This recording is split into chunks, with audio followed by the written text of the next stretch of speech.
If in Newcastle, you'd had a taxi driver to take you to the train station, and he'll bring you here, the central station. But did you know there is another train station in Newcastle? I know, it's worse than some Chronicle articles this is. Our intrepid reporter visits Newcastle's secret second station. You know, it's right there in the title of the video, man. How I stop with the clickbait. So, Manors then. That's what we're talking about today. There's Manors. Wait, Manors is a weird little station, isn't it? You ever get the feeling it's especially hated? I don't mean actively hated like Euston Station or Joey Barton here. Nah, Manors is basically Hugo Simpson to Semple's Bar, so it's just forgotten, ignored, confined to a Halloween special. Manors is so overlooked, it doesn't even properly appear on a metal map. Look, here's Central, here's Sunderland, and look, even Hewith! Hewith for Chris's sake, but Manors? No. To be fair, more people do use Hewith mainline station than Manors. In 2023, it was 47,000 versus 36,000. 36k puts Manors in rank 2,100 out of about 2,600 stations in Britain. And that's bearing in mind a lot of Britain's stations look like this. Manors though, it manages these numbers despite being slap bang in the middle of one of Britain's major urban areas. And 2023 was an especially great year for Manors. It got double its normal football. The Metro map isn't the only place Manors gets overlooked, mind you. We've then got the Northumberland line. Now the Mark Manors is a stop on the line, but whilst it was in development, it seemed only too keen to cover up its existence. And you're not a bad show, lads. I do reckon, looking at the facts around the place, that properly handled, Manors isn't just some pointless little historic relic half mile from Central Station, though it kind of is that too. I'd say that it's really pretty nicely placed, and that properly handled, it could be a key part of transforming transport in the region.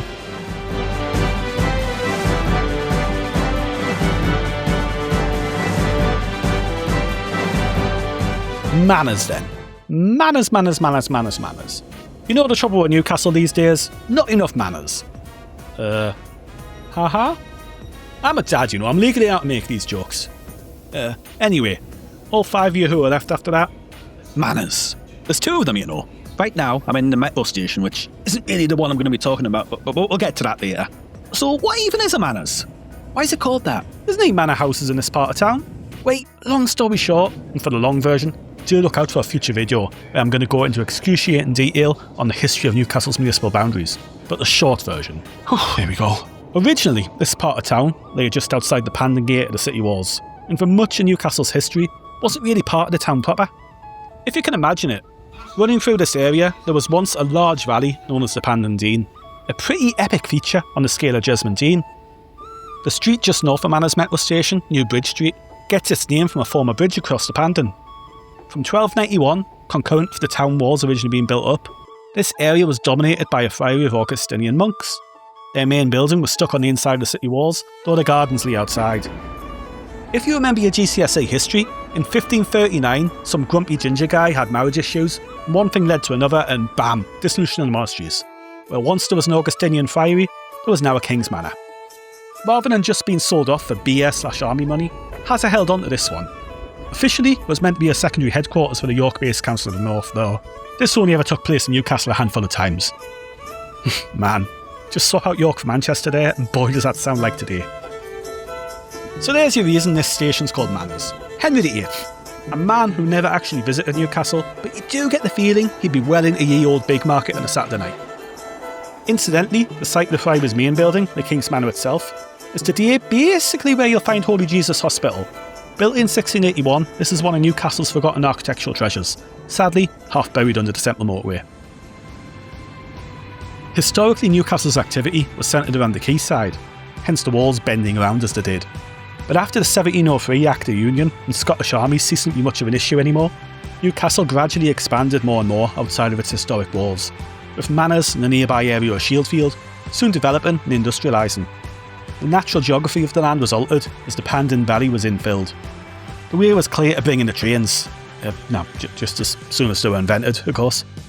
In 1839, the Newcastle North Shields Railway was built, terminating at a station just west of the current Manor station at Carrylall Square. This didn't last too long, as in 1850, Newcastle Central Station was opened, bringing most of Newcastle's disparate lines into one centralised station. Rather than closing Manors completely, they realised there was still a lot of demand in the east end of town, so the station was instead shifted eastwards to sit on the through line to Central. Echoing today's situation very closely, by 1887 it became clear that the two tracks around Manors Station were over capacity. To handle this, it was upgraded to quad track. Manors kept growing, and in 1909 it expanded dramatically as the new Bridge Street terminus of the Blyth and Tyne Railway was shunted southwards to become Manors North. It was realised by those wise old men in 1909 that it was a bit silly to keep these two separate stations just far enough apart from each other to be inconvenient for transfers. By the 1960s, Manors had about 9 platforms and handled hundreds of thousands of passengers per year as one of the core stations of the old Tyneside electrics network. There was no metro through the city centre yet, so everything north of the river funneled through here. Whether you were coming from Wallsend, Whitley Bay, Gosforth, Benton, wherever, Manors was the place you got off for the city centre or switch trains. In a way, it played the same role Monument does today, just, on acid. Hey, it was the 60s, man.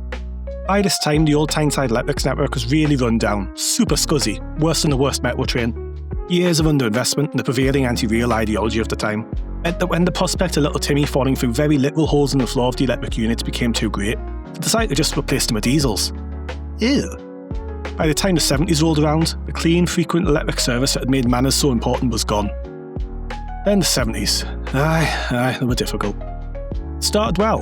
In 1971, Manors made a brief cameo in Get Carter, though sadly didn't get the same popularity boost that that god-awful car park in Gateshead did. And just as Manors was at its ebb, along came Central Motorway East. Planned in the 60s and opened in 1975, originally meant as one part of an absolutely daft motorway network to transform Tyneside. This motorway severed the east end of the city centre from the rest. The main way between the two is now with this dodgy footbridge and spiral staircase. Newcastle was ahead of the trend on this though, and by the 1970s it had realised that urban motorways were a big mistake. The new Tyneside metropolitan county shifted away from a motorway-focused idea development and onto building a metro instead. In Manors, they knocked down basically the entire complex, except for the original 2 platforms, and 100 metres to the north built a shiny new Manors metro station.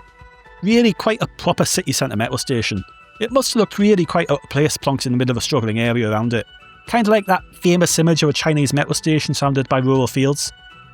Unlike in Chongqing though, success was slow to come in the Manors area.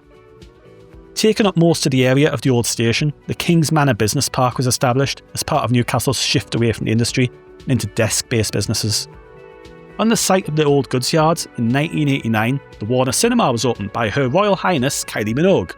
A real blast from that 80s, 90s era of, if we just copy America, everything will be great. I never went to that cinema, did you? Apparently not many did, as it was gone within 15 years, and by the late noughties, vacancy rates in the office park were pretty high too.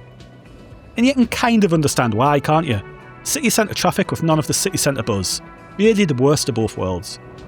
In 2007, we finally saw a ray of hope for the area, with Northumbria University opening its City Campus East on the former site of the cinema. And along with it, there's a very nice flat bridge across the motorway. So much better than T. Dan Smith's effort. 2007 though, oh man, what timing. We all know that the country's been pretty much continuously on fire since 2008. The north end of New Bridge Street mostly came along quite well, but the immediate station area... wait, look at it. This space right outside the entrance of a Zone A metro station has just been unused for a decade now, looking like this for the past 5 of those. So, it's quite a paradox, isn't it? On paper, you'd think Manors should be really a pretty well-used station. Within 10 minutes walk, with Northumbria Uni, Northumberland Street, Roosburn, often weirdly hyped as one of Europe's coolest neighbourhoods, and then the Quayside, which is, also a cultural boozy hotspot in its own right. Yet Manors has absolutely atrocious usage numbers.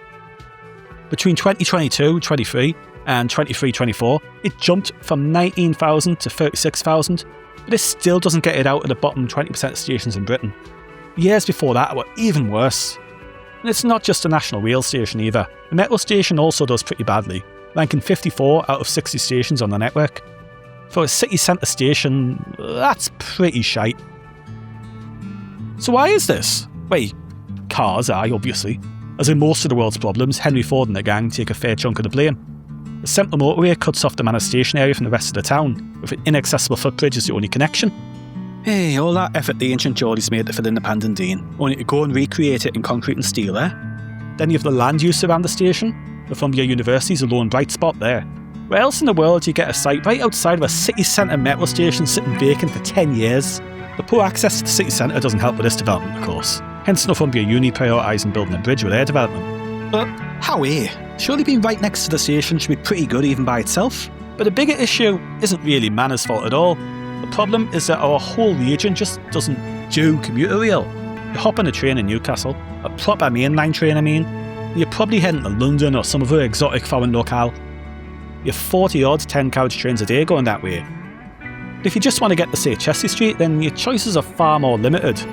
We'll start the pension curve. In Leeds and Manchester, on the other hand, you get frequent local trains alongside the intercity ones. You could well argue this is because Newcastle's shifted most of its local trains onto the self-contained metro, which, is fair enough. But it doesn't explain the lack of service to the very built-up areas right alongside the main line. Little stations like Manors end up almost entirely ignored.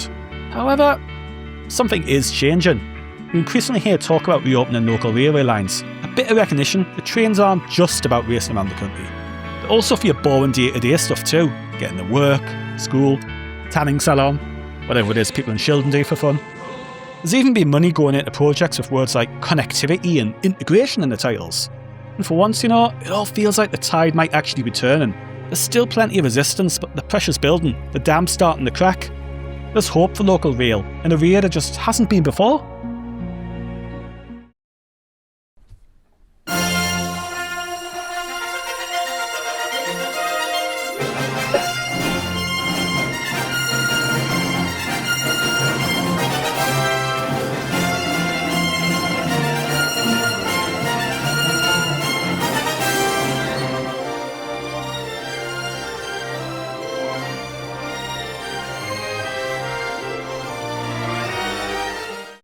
Right then, so this is the part of the video where I switch over from being your drunk uncle at Christmas dinner, ranting about how much better things used to be, and over to being your drunk nephew, all bright-eyed and keen to tell you how easily I could solve all the world's problems if people just listened to us and gave us supreme dictatorial powers.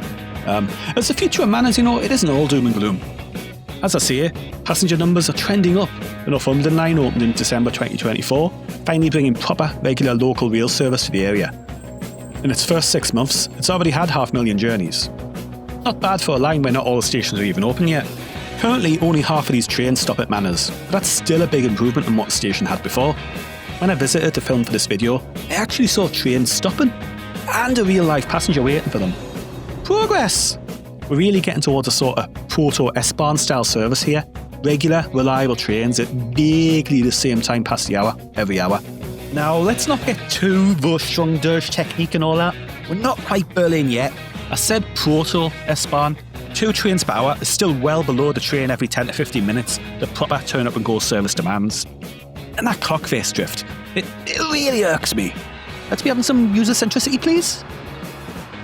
Despite my nitpicks, 500,000 journeys in 6 months is pretty damn good, especially considering the delays in station opening and that Ashton and Blythe aren't exactly New York. The American one, that is, not the proper one. These journeys won't just be from train enthusiasts or people having a go just to see what it's like. There's a real, genuine regular traveller base beginning to grow. Already there are conversations about the need for longer trains. So the Northumberland line, great start. But if Manors is going to fulfil its potential, what more can we be doing? Starting with the elephant in the room then. Remember those wise old men back in 1887 who realised that 2 tracks in the East Coast Main Line weren't enough and put in 4? Yeah, that. Let's do that. Back then you had frequent local trains calling at Manors and 4 other stations before they reached Camdenton. They trundled by on their own slow lines while the expresses roared past. At some point that capacity disappeared. Most of the city dropped back to 2 tracks, 3 around Manors. Electrification is blamed for this reduction, but from what I can gather, the 4 lines physically remained up until electrification. In practice, only 2 of them were actually properly hooked up and signalled for regular working. Electrification isn't totally off the hook though. The 1980s kit was bulky and much of it ended up sitting where the extra tracks once were. Digital technology's come a fair way since the 80s though. Modern rail electrification equipment's much slimmer. So in theory, you could easily fit 4 tracks again. Easily, technically speaking. Problem of course is cost. Asking the government to redo electrification on a line already wired is a big ask when they can't even keep up with the schemes elsewhere. They keep saying that magic future power sources make electrification pointless, but how long they've been saying that now? Just get on with it, lads. If you did it, you'd more than double capacity by separating express and local trains.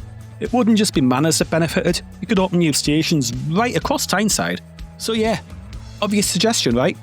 Alas, just add another lane, man. Tends not to win as much political support with trains as it does with cars. You're talking costs on a power of a whole new high-speed rail line to quad the whole East Coast main line. More in fact, but we could get a lot of the same benefits by targeting a few key sections. 4 tracks through Semple and Manors, and then a few passing loops further up. Just look at Felixstowe. That's here, by the way. Just 1 mile of new passing loop lifted capacity from 33 to 47 paths a day. Pretty huge benefit for quite minor works. By my fag packet maths, we're talking maybe 100, 150 million for something like Semple to Benton. It's still a lot. I wouldn't say no to having that much in my bank.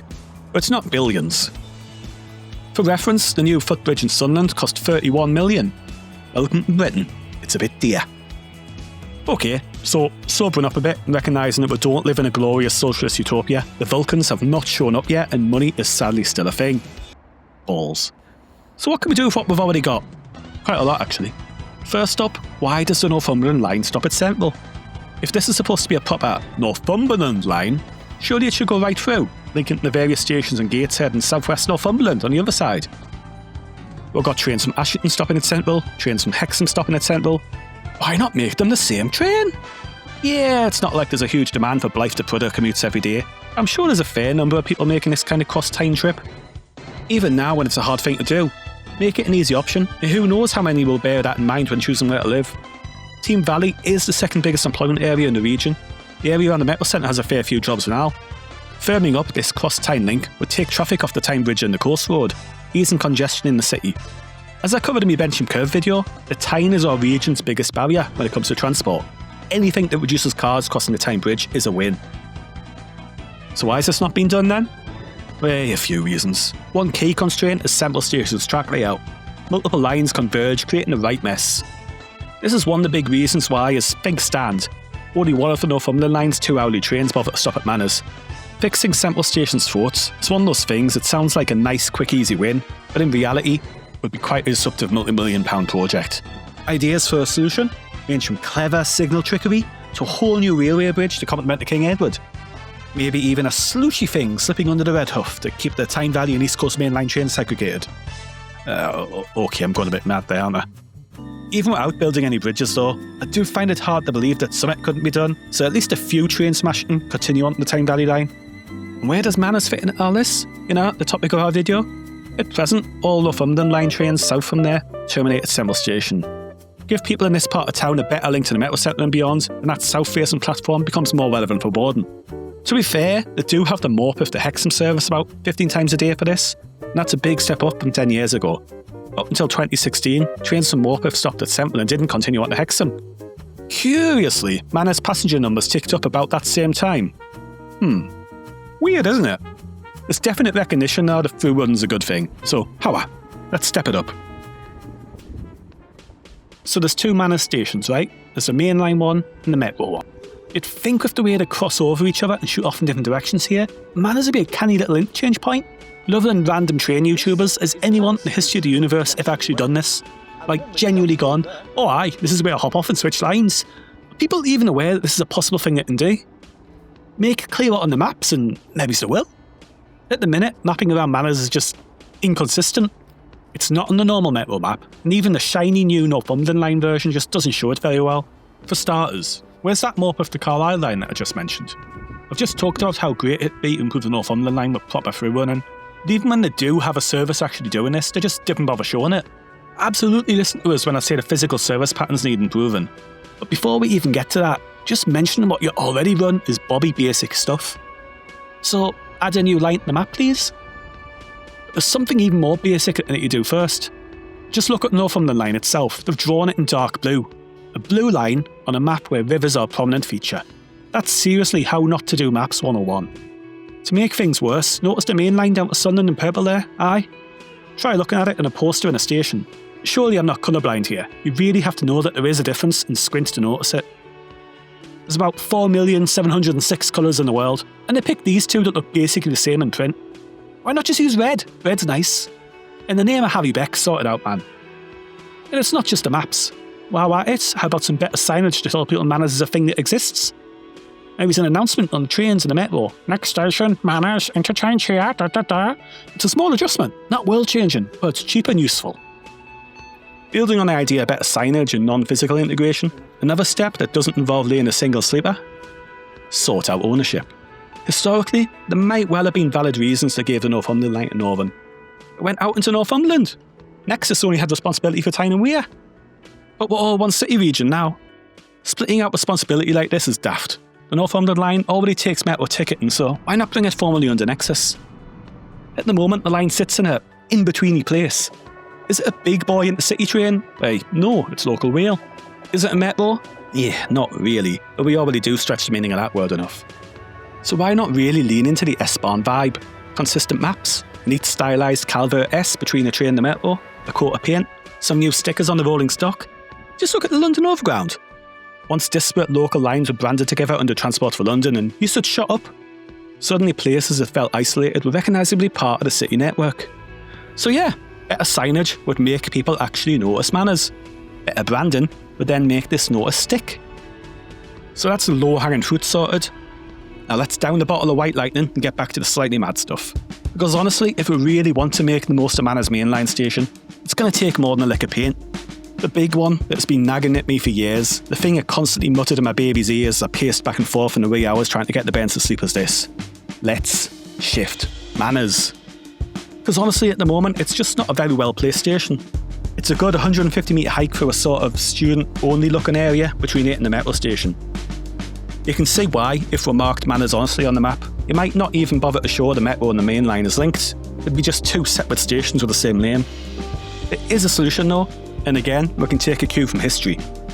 Remember how New Bridge Street Station got nudged south to become Manors North? Well, let's nudge mainline Manors as platforms north, so sit under the Argyle Street Bridge. It doesn't look like much on a map, but this is a key pedestrian link between the areas north and south of the railway tracks. It's the perfect spot for a new, non-hidden away entrance. And what's more, if you look underground at Manors Metro Station, you'll notice that though its entrance is here at its western end, its platforms actually stretch a fair way to the east. They already end up right under Argyle Street. So why not stick a second entrance to the metro there too? This way the two Manors stations would finally meet, making for more of a proper interchange station. Hell, while I'm fantasising, why not go further? A short tunnel from the metro platform directly to the main line? It's not far. You could change platforms without ever stepping outside. Nobody likes the rain. This might not be worth doing purely for its own sake, but if there's going to be some serious investment in the Manors area anyway, a station rebuild is almost inevitable. So why not shift it at the same time? So, investment in the Manors area. Why is it that this part of the city has been derelict for so long? Just across the motorway sits that horrid abandoned snooker hall, a relic of the 1960s rebuild and the idea of city gateways, almost like the town walls of ages past.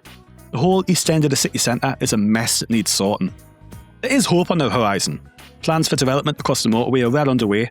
The new civil service office at the bottom of Northumberland Street is opening soon. Pilgrim Street's coming on nicely. And the new Bridge Street project promises finally to clear away much of these abandoned buildings, including that snooker hall. Progress is slowly trickling towards Manors.